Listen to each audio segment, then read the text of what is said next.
जय मसीह के प्रियो, इस समय के लिए प्रभु यीशु मसीह को धन्यवाद देते हैं।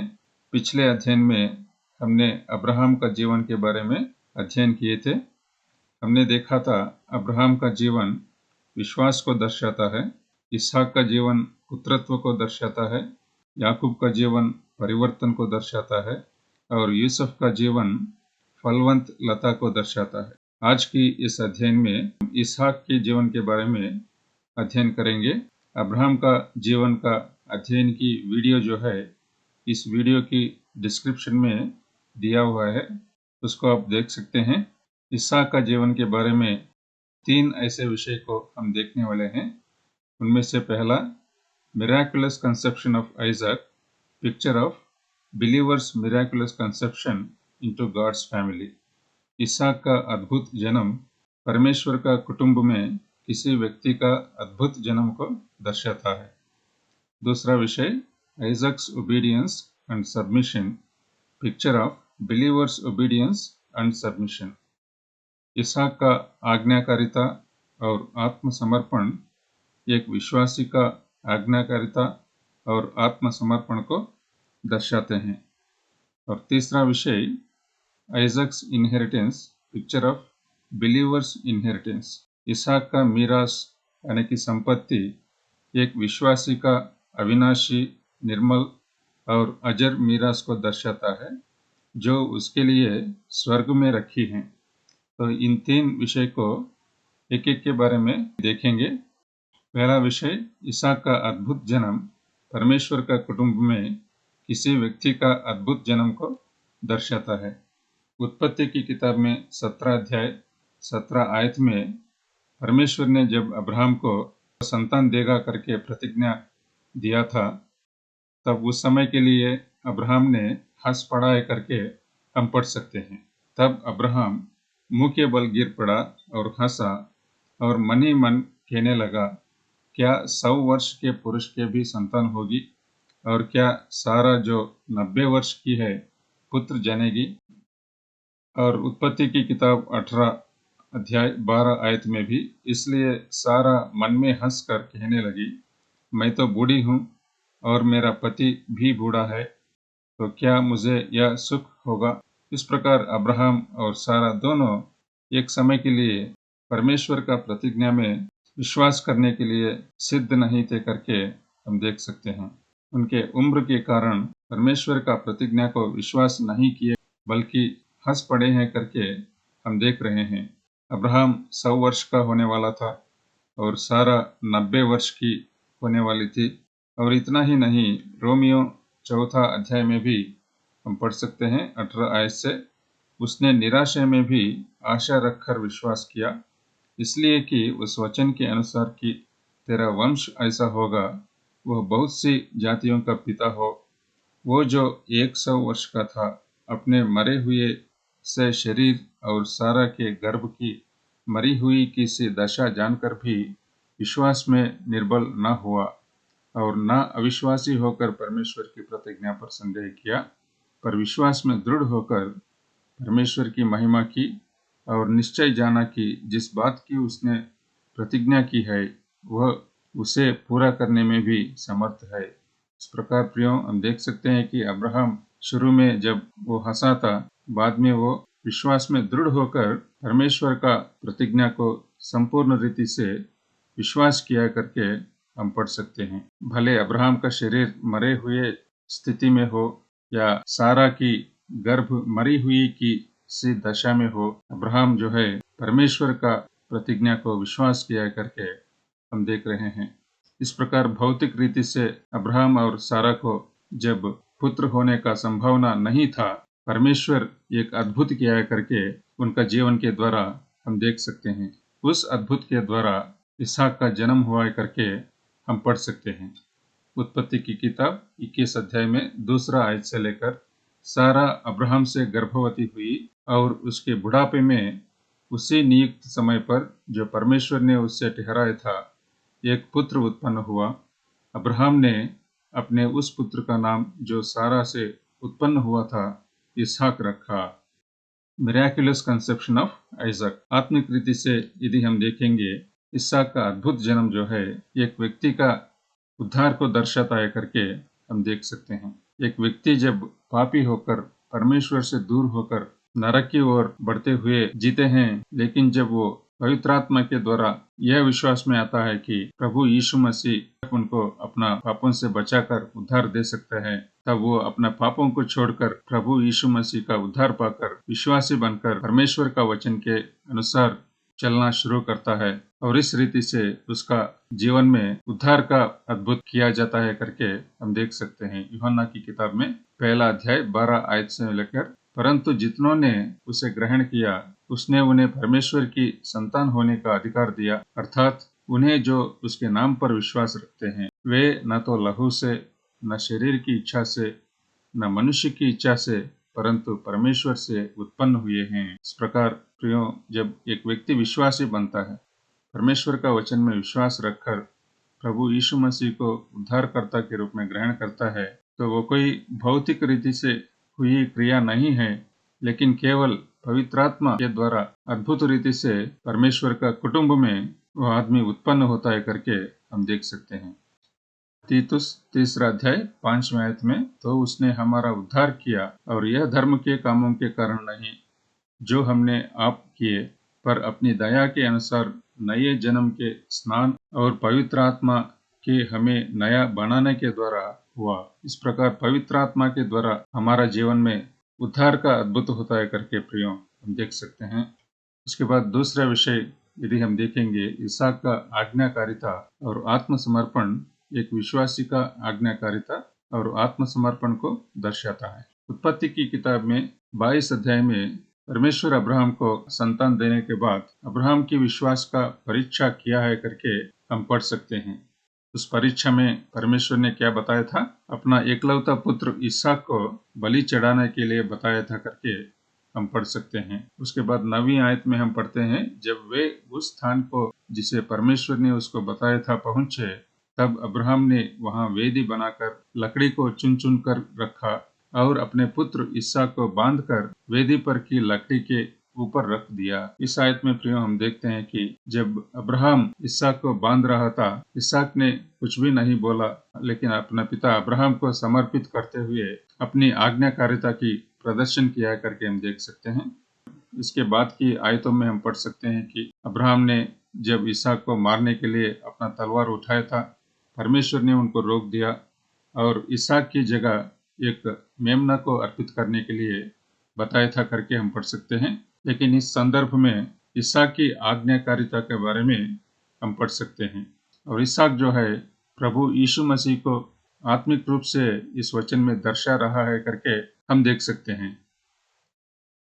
इसलिए प्रभु यीशु मसीह का आज्ञाकारिता के बारे में भी हम पढ़ सकते हैं 1 कुरिन्थियों 11 और 3 आयत में, परंतु मैं चाहता हूं कि तुम यह जान लो कि हर एक पुरुष का सिर मसीह है और स्त्री का सिर पुरुष है और मसीह का सिर परमेश्वर है। प्रभु यीशु मसीह का सिर परमेश्वर है, इसलिए प्रभु यीशु मसीह अपना पिता परमेश्वर को आज्ञाकारिता प्रदर्शन किया करके हम बहुत से आयतों में परमेश्वर के वचन के द्वारा हम देख सकते हैं। उनमें से कुछ वचन को हम पढ़ेंगे।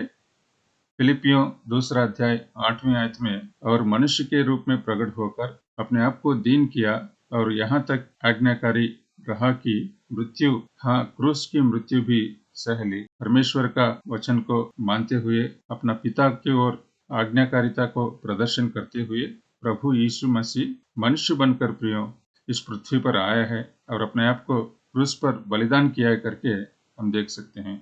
और लूका सुसमाचार 2 अध्याय में भी हम पढ़ते हैं, प्रभु यीशु मसीह का माता पिता मरियम और यूसुफ जब फसह पर्व को मनाने के लिए यरूशलेम गए थे, वापस जाते समय में प्रभु यीशु मसीह उनके साथ नहीं गया था, लेकिन वो मंदिर में बैठकर धर्मशास्त्र को पढ़ाने वाले शास्त्रियों के साथ वो चर्चा कर रहा था करके हम पढ़ सकते हैं। तो उनके माता पिता उनको ढूंढते हुए आया था और प्रभु यीशु मसीह से पूछा था कि उनके साथ वो क्यों नहीं वापस लौटा। तो 49 आयत में प्रभु यीशु मसीह उनसे क्या बता रहा है? उसने उनसे कहा, तुम मुझे क्यों ढूंढते थे? क्या नहीं जानते थे कि मुझे अपने पिता के भवन में होना अवश्य है? इस आयत में प्रियो 12 साल का वर्ष में भी प्रभु यीशु मसीह अपना पिता परमेश्वर की ओर आज्ञाकारिता को प्रदर्शन करते हुए इन बातों को बोला करके हम देख सकते हैं। यानी कि पिता का काम करने के लिए वह इस पृथ्वी पर आया है करके इस वचन के द्वारा वो बता रहा है। यूहन्ना 4 अध्याय 34 आयत में भी यीशु ने उनसे कहा, मेरा भोजन यह है कि अपने भेजने वाले की इच्छा के अनुसार चलो और उसका काम पूरा करो।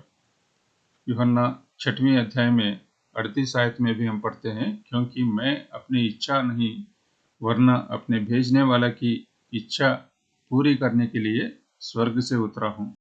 इसलिए मरकुस की सुसमाचार में भी प्रार्थना के द्वारा प्रभु यीशु मसीह अपनी आज्ञाकारिता की प्रदर्शन किया है। मरकुस सुसमाचार 1 अध्याय 35 आयत में, भोर को दिन निकलने से बहुत पहले वह उठकर निकला और एक जंगली स्थान में गया और वहां प्रार्थना करने लगा। इस प्रकार प्रियो, ईसा की आज्ञाकारिता के द्वारा पहले हम प्रभु यीशु मसीह की आज्ञाकारिता के बारे में देख सकते हैं।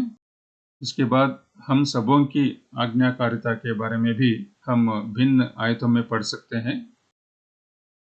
यूहन्ना सुसमाचार 3 अध्याय 36 आयत में हम पढ़ते हैं, जो पुत्र पर विश्वास करता है अनंत जीवन उसका है, परंतु जो पुत्र की नहीं मानता वह जीवन को नहीं देखेगा, परंतु परमेश्वर का क्रोध उस पर रहता है। इस प्रकार इस आयत में सबसे पहले हम देखते हैं कि हमारा उद्धार पाने के लिए परमेश्वर की ओर आज्ञाकारिता प्रदर्शन करना चाहिए।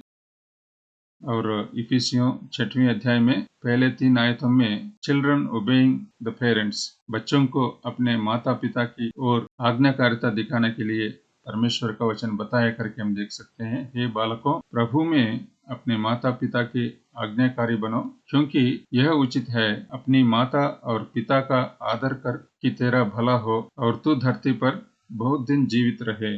व्यवस्था विवरण में 21 अध्याय में 18 आयत से लेकर हम पढ़ते हैं कि जो कोई बेटा अपने माता और पिता की नहीं सुनते हैं और हठीला और दंगाइत बेटा होकर जीते हैं, उनका पथराव करके बहुत कठिन रीति से मारा जाता था पुराने नियम में।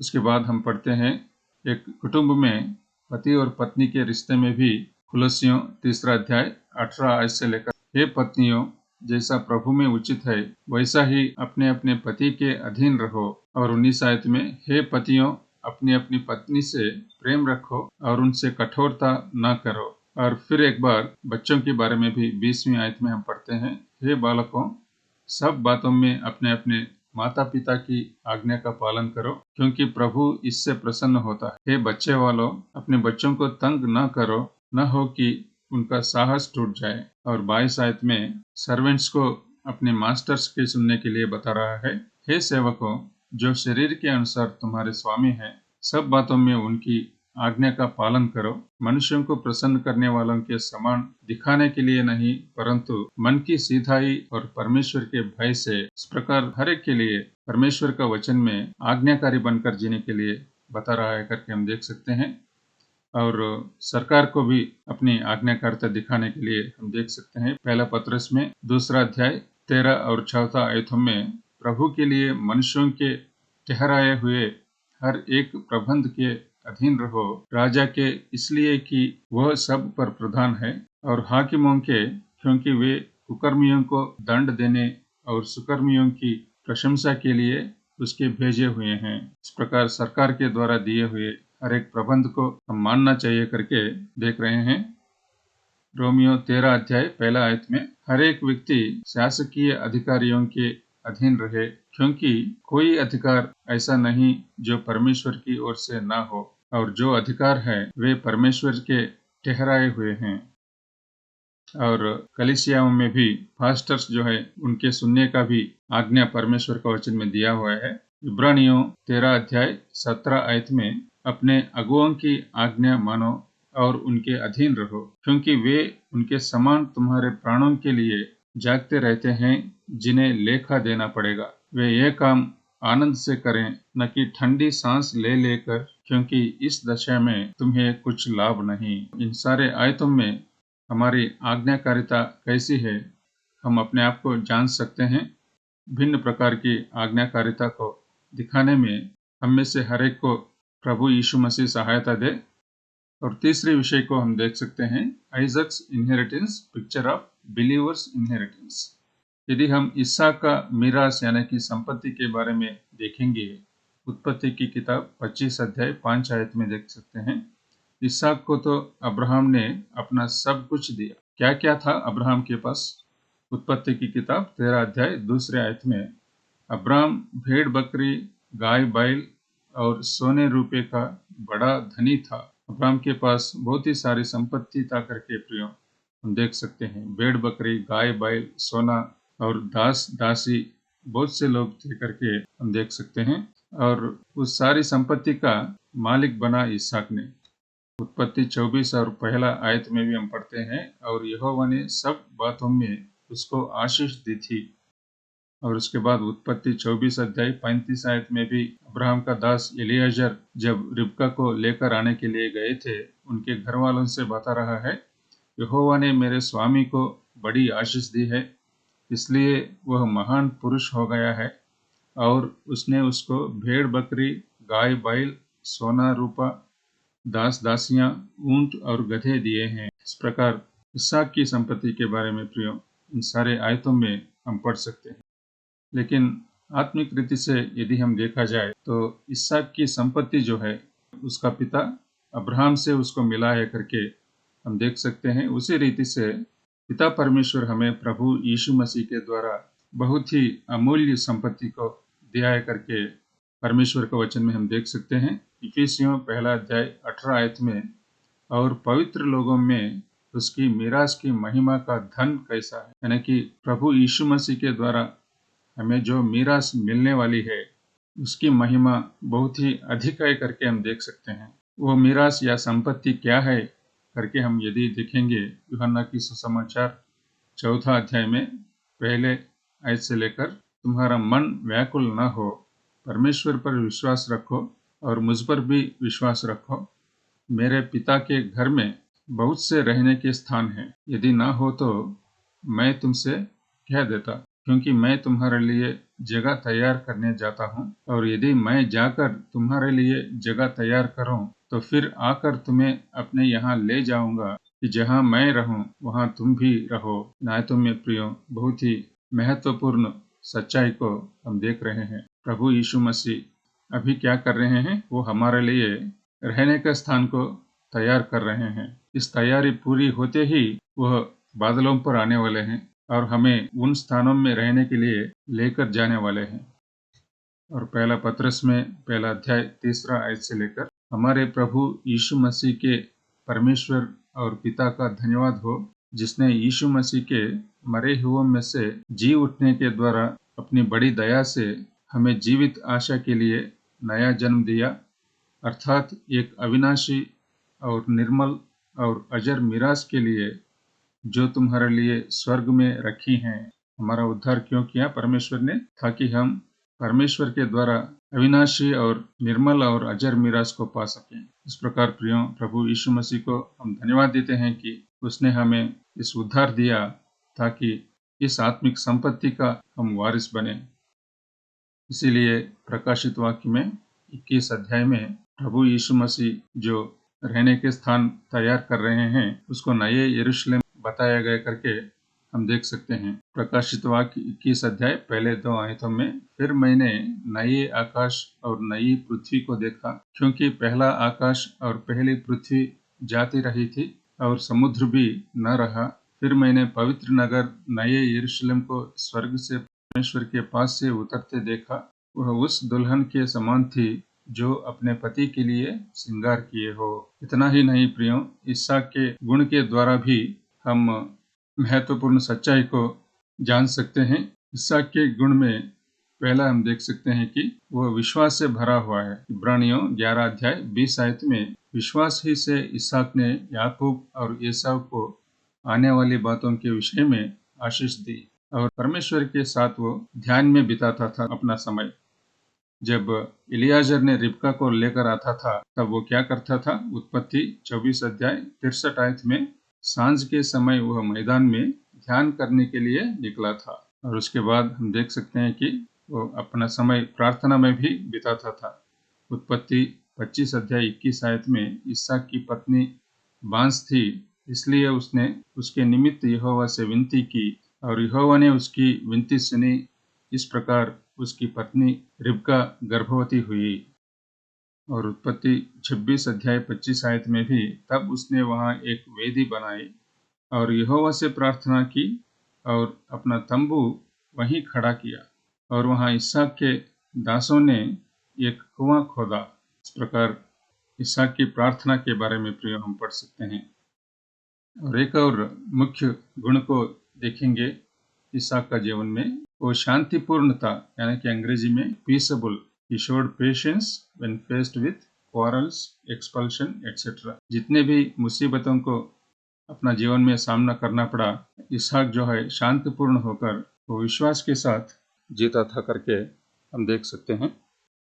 उत्पत्ति की किताब 26 अध्याय में 12 आयत से लेकर हम पढ़ते हैं। फिर इसहाक ने उस देश में जोता बोया और उसी वर्ष में 100 गुना फल पाया और यहोवा ने उसको आशीष दी और वह बड़ा और उसकी उन्नति होती चली गई, यहाँ तक कि वह अति महान पुरुष हो गया। जब उसके भेड़ बकरी, गाय बैल और बहुत से दास दासियां हुई, तब फलिस्ती उससे ढा करने लगे। इसलिए जितने कुओं को उसके पिता अब्राहम के दासों ने अब्राहम के जीते जी खोदा था, उनको फलिस्तियों ने मिट्टी से भर दिया।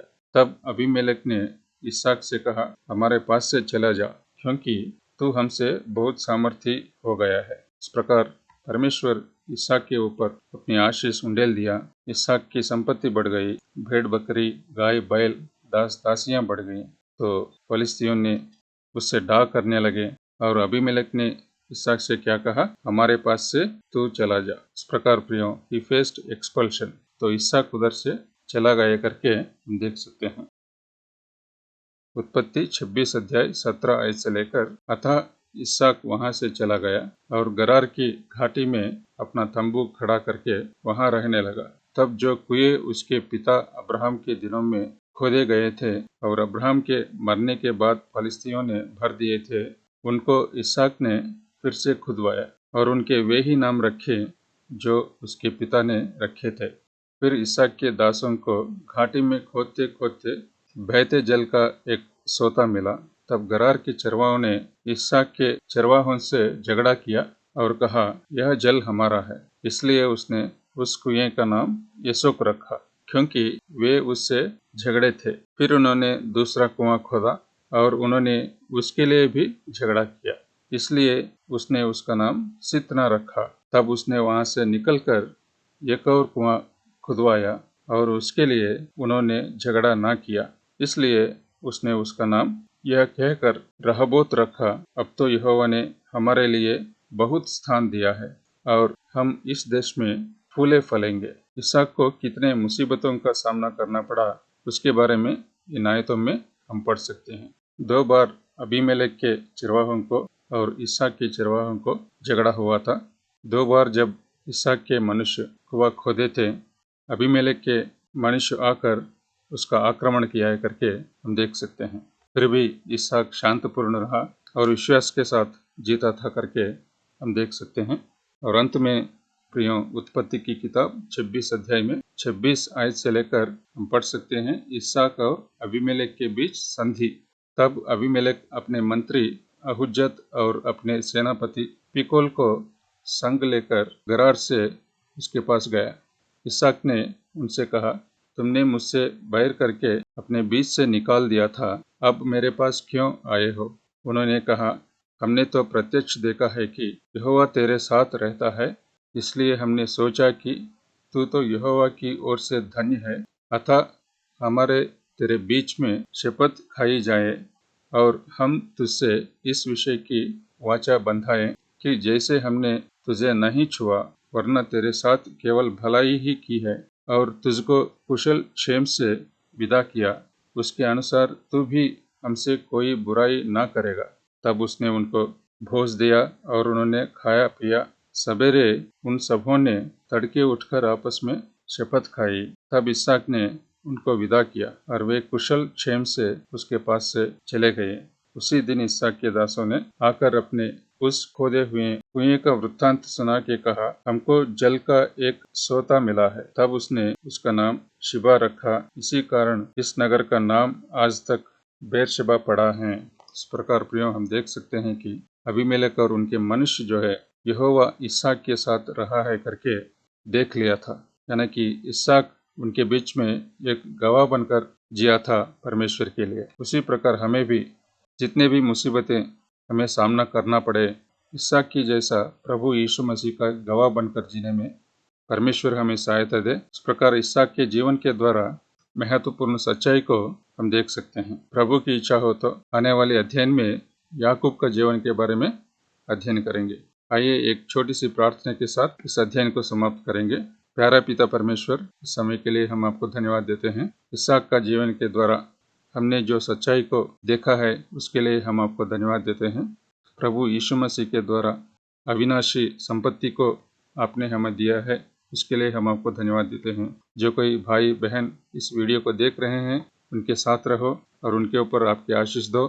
जितने भी आपको उद्धारकर्ता के रूप में नहीं जानते हैं, प्रभु यीशु मसीह पर विश्वास रखते हुए आपका उद्धार पाने में सहायता करो, ताकि वे भी आपकी अविनाशी संपत्ति को पा सके। इस छोटी सी प्रार्थना प्रभु यीशु मसीह के पवित्र नाम से मांगते हैं, आमीन।